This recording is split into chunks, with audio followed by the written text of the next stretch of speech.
There's a lot of news and reports coming out of the Bronx, so let's check in with the New York Post Yankees beat writer Greg Joyce for the latest on Jasson Domínguez and many more.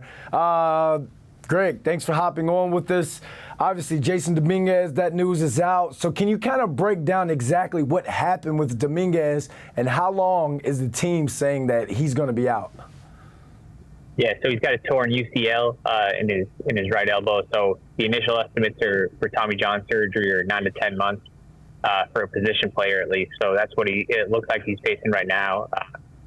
As of yesterday, they didn't have a surgery scheduled, but it sounds like they're trying to get it as soon as possible so he can start that rehab process. Basically, it sounded like his first, the last Sunday, the final day of his first series in the big leagues, he started feeling some soreness in his elbow, told the Yankees about it a few days later after he felt it again, and then he was scratched from Sunday's lineup, shortly before first pitch. They sent him for imaging, which revealed kind of the worst case scenario, which is torn UCL. So, yeah, it's certainly a blow. He'd come up and provided an immediate spark and, served himself well, gave himself a chance to go into spring training next year, probably with a chance to win the job for opening day. And now that's going to be set back probably, mid-season next year is probably the earliest we would see him. So it's certainly a tough blow for him and for the Yankees.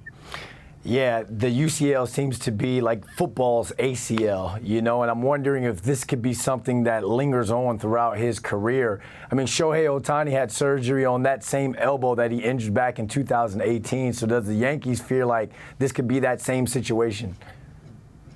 Probably not. It takes less of a toll on a position player just because they're not, throwing 95 miles an hour every 5 days when they come back. The important thing is for him to be able to take his time in the rehab process and not rush it. Obviously we've seen cases of other position players come back, like Bryce Harper came back pretty early from it. I think it was 6 months this year. But he came back as a DH and then mixed in some first base, didn't play the outfield right away. So, and then, that's unlikely to happen for Dominguez, who's, center fielder. They like that, his defense out there. So, they're not going to rush him back to bring him back as a DH. So it seems like it would be around that 9-10 months. But for the most part, position players are able to come back from Tommy John surgery relatively well. I mean, Gleyber Torres, I think when he was 20 years old, just like Dominguez, he had Tommy John surgery and came back from it the next year. So his was a little bit early in the season, so he had some more runway to get going for the next season. But, it's almost commonplace nowadays with baseball players. It's almost like every other guy's had Tommy John surgery and come back from it. So especially with a position player, there's not, overly too much of a concern. Yeah, it sucks that it happened. I mean, he came and burst onto the scene, but he does have a bright future ahead of him. So hopefully they knock that surgery out. He gets a full recovery. I want to get your thoughts on something that everyone's talking about on, I guess, X, as they call it now. Aaron Boone said that the Yankees have an interest in 25-year-old pitcher Yoshinobu Yamamoto. So what have you heard about that situation? And if he did end up in the Bronx, what will he bring to the Bombers?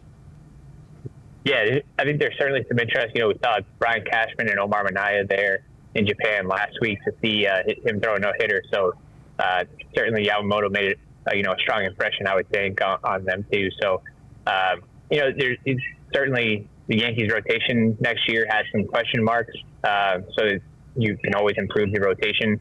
I would think, there's certainly more question marks in the lineup, especially with Dominguez out. You don't know who's going to be playing center field, who's going to be playing left field. Third base is still a little bit of a question mark as well. So it seems like they have some more holes to fill in the lineup.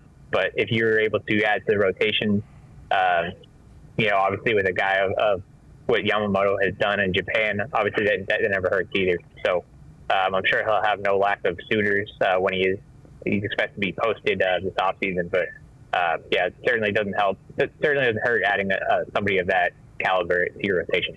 Yeah, I saw some YouTube highlights on him. Dude is that deal. #him. Greg Joyce, thanks for joining us, my man.